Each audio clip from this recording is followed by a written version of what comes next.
Hello, everybody, and welcome. Today, I'm going to talk about continue yesterday's because I thought something that is, I think, it's more proof to the thesis. I may call it a thesis that a statement or alien life does not exist in this universe. Okay, this time I'll try the ontological proof, so-called ontological, according to philosophy, uh, like in the 11th century, Saint Anselm did. And he proves that God in your mind, so God in reality, uh, but at least his first statement is correct, right? It's none other than the super highest being in your mind. That for that part is correct, I believe. And so I try the same thing as ontological proof of that life in Earth is unique, and so humans are unique. Well, yesterday I gave a mathematical proof using the sphere or circle, the radius and circumference using the idea of pi and the natural number e to prove it. The basic idea, let me reiterate a little bit. The basic idea is when the Earth is formed in the universe, as any other cosmological spheres, they all formed the same way. That's all. That is like our sun or other planets. They all started from the center.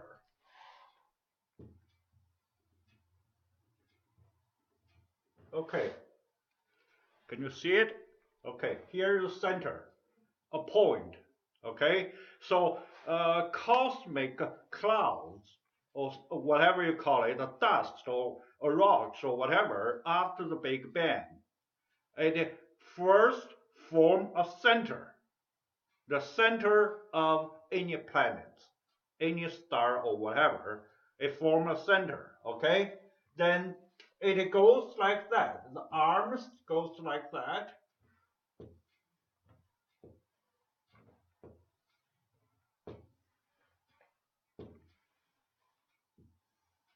Okay, and now we can see that. Can you see it? Yeah, it is barely clear, barely can see, but you can still see it. It goes like that and circle around and around.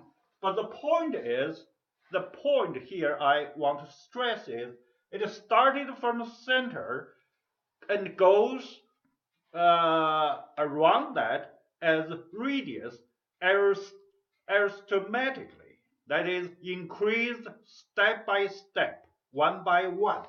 It goes, this is the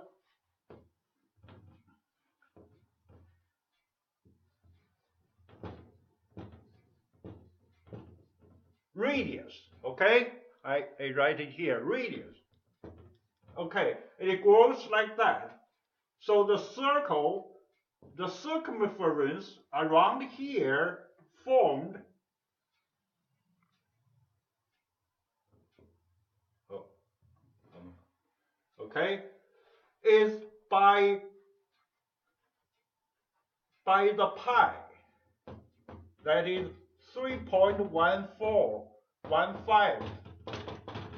Okay, so this, the increasing the length of the circumference increased by this number. Okay, so that's how I prove it's unique, because the number is a transcendental number. So the size of the globe, our Earth, is unique in that sense. But here today I want to also say that even our sun or any other planets, even our solar system and the galaxies are all formed this way. They are unique too in size. All right? Okay, so that is to say they are transcendental numbers. In the universe, there's only one of it. Only one. In other words, if our life's unique because of the Earth, if the life is Earth is unique because of the solar system, if our solar system is unique because of the galaxy, the Milky Way galaxy we have, that's the uniqueness of it. In other words, you cannot find two life forms like humans in the universe. You cannot form two Earths in the universe exactly the same. So on and so forth. No two exactly solar system. No two exactly galaxy, our galaxy, Milky Way galaxy. No two exactly the same. The uniqueness of our system, as big as the Milky Way galaxy, as small as our Earth, is unique. This is called, I call it the law of creation.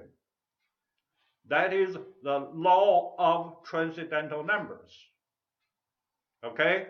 So that is the proof of this uniqueness of human life. Okay, now you might think the Earth is formed, or our galaxy is formed, or our solar system is formed with so many conditions. How do you know that we cannot have a similar one close to it so life can survive? Let's say temperature. We human beings probably within minus, if I use centigrade, 50 up 50 plus 50 centigrade, that's basically 100 degree is where human lives can survive, right? Above that or lower than that, we probably will die mostly. If you don't have anything, we cannot at the beginning survive to grow from a primate to a human, right? That's a basic condition. But there are so many things. So in other words, the set, the concept of set, all the condition of the set for human life, for civilization to grow. How do you know it's not closely enough to have similar thing in another place in the universe? Let's say from 1 to 2, all right, in this Excel, 1 to 2. This is 1, this is 2. Okay, let's say our number is unique. Here is 1.5, right? All the conditions, let's say our unique is 1.5 is unique, right? How about 1.50001 in some other places in the universe, similar to ours, just by the difference of 0.00001, any small number you want to add, but it's not 1.5. How about that? Is it unique too? It's unique, but isn't that life can still survive there? Let's say temperature below, it's 60 minus centigrade and plus 60 centigrade. Isn't that suitable for life too? In somewhere else in the universe, in another galaxy? You may question, right? Okay. So when you question the whole set of all conditions, that includes everything. from the basic elements like helium, hydrogen, oxygen, carbon, the later formed elements, the several basic ones developing into many, eventually into life or whatever, to other conditions like a rock, size, or whatever, the other conditions. Anyway, so you want to ask a set. Isn't a set close enough to be 1.50000 blah, maybe a millionth of it, then plus one, plus add one to it? Isn't that close to somewhere else in the universe, you may ask? All right, here is my ontological proof. Comes in. Okay? Come in here. I want to say the creation of the law of creation is unique. Remember that? I said that because the transcendental number. All right? But that actually means philosophically or from the point of view of instancology. When real creation occurred, it can only be one. That's called uniqueness. Okay? The one must be something. The one, if it's something, it must be limited. It must have two dimensions of logic and mathematics. That's from my theory of instancology. Okay? So, in other words, the Big Bang, now, after the Big Bang, that's scientifically proven, right? Everybody believes it. Not everybody, but we have a solid beliefs in it, experiment or test. Okay, so you cannot argue with that. We have universe. Now a lot of people advocate multiverse. Well, to me, that's nonsense. One Big Bang can only create one, that is called universe. Uni means one. It cannot be multiverse unless you have a multi-Big Bang, Big Bangs. Okay? But of course, they have a mathematical proof. That's another thing. But I don't think that's final. So it still can be guesswork. But you may say yours is guesswork too, right? Is mine guesswork? Is my philosophy is guesswork too? That's a question. But remember, philosophy goes by logic. It's not like natural science, like physics. Okay? So it's more fundamental. It's more solid because it goes from the inside, the inner reason of anything. All right? So for this instancology, I goes by the absolute. We have absolute here. The absolute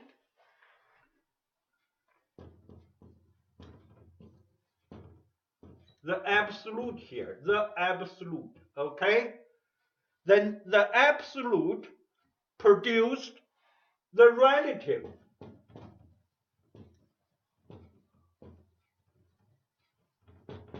The relative is everything, okay? Remember the graph I talked the other day? Remember this one?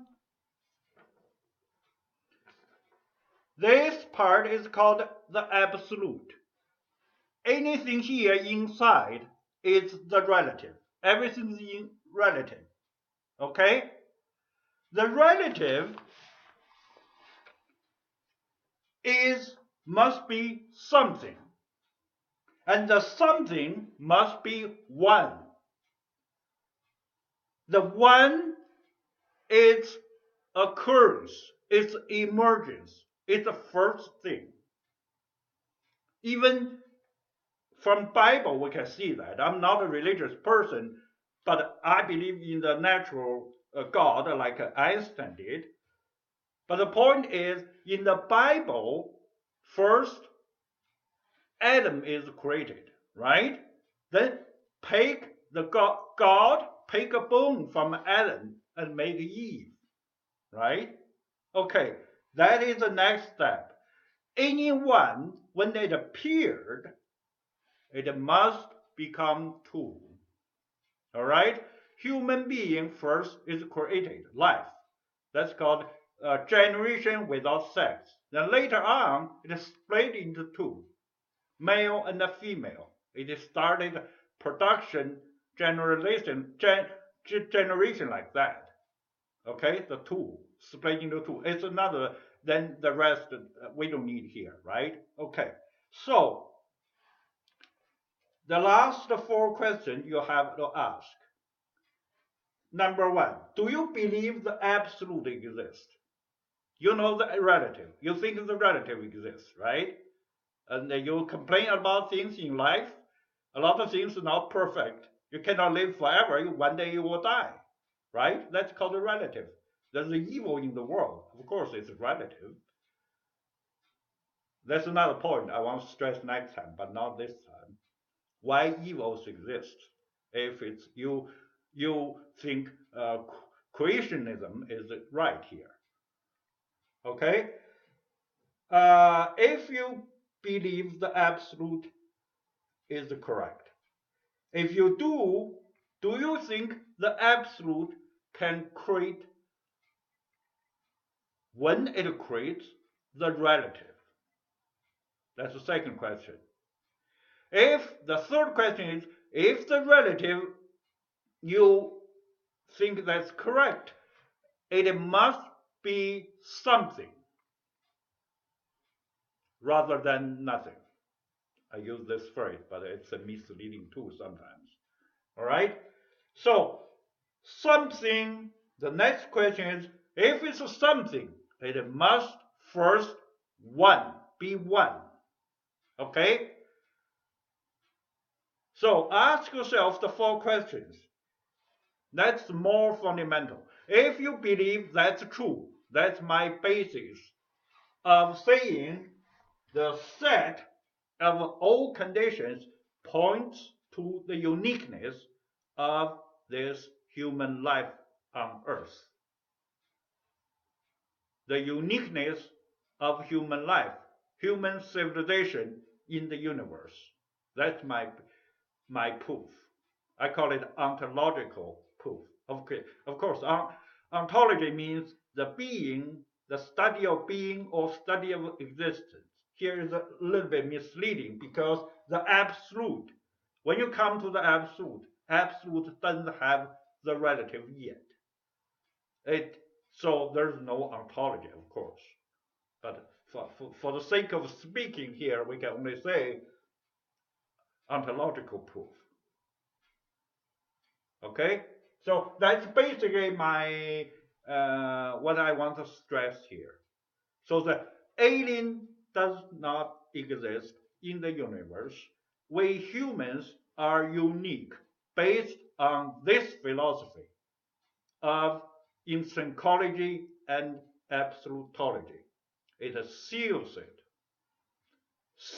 the uniqueness of human being, the uniqueness of a Big Bang, the universe, not multiverse, the creation of, according to Bible. So three theories seeking truth in human pursuit of knowledge, historically, religion, science, and philosophy, all pointing to the one direction, the creationism. Just add a few notes about the creationism versus Darwinism. To me, Darwinism is to looking at the outside factor in developing, in generation. And creationism is the inside factor. Remember, according to this instancology, the absolute can only create the relative. So, in other words, evil is necessary because it's something.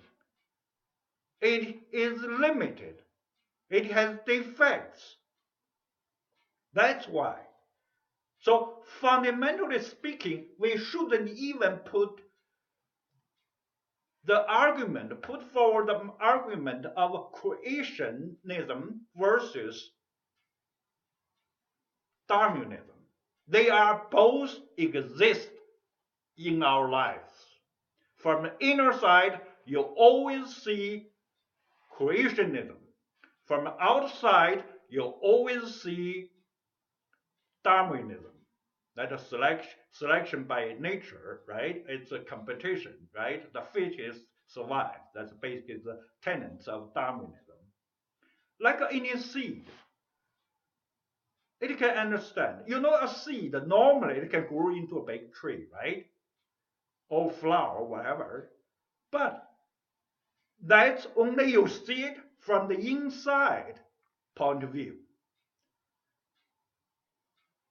If the weather does not cooperate, if there's a dry in the environment, the soil is polluted, do you think the seed will grow into a full-fledged flower or tree? It will give fruits? No, no way. You know, everybody knows that. Then why do you put creationism versus Darwinism? One is outside factors, the other one is inside factors. The two must cooperate to have the normal growth. That's a fact. When people argue about creationism versus Darwinism, they forgot this point. They think if there's creationism, then everything should be perfect. If it's Darwinism, everything depends on chance. Then the fittest survive. That's wrong. That's a polarization of thoughts. The extremes of thoughts. That's wrong. Okay, that's basically today I'm going to stress here. See you next time. Thank you very much.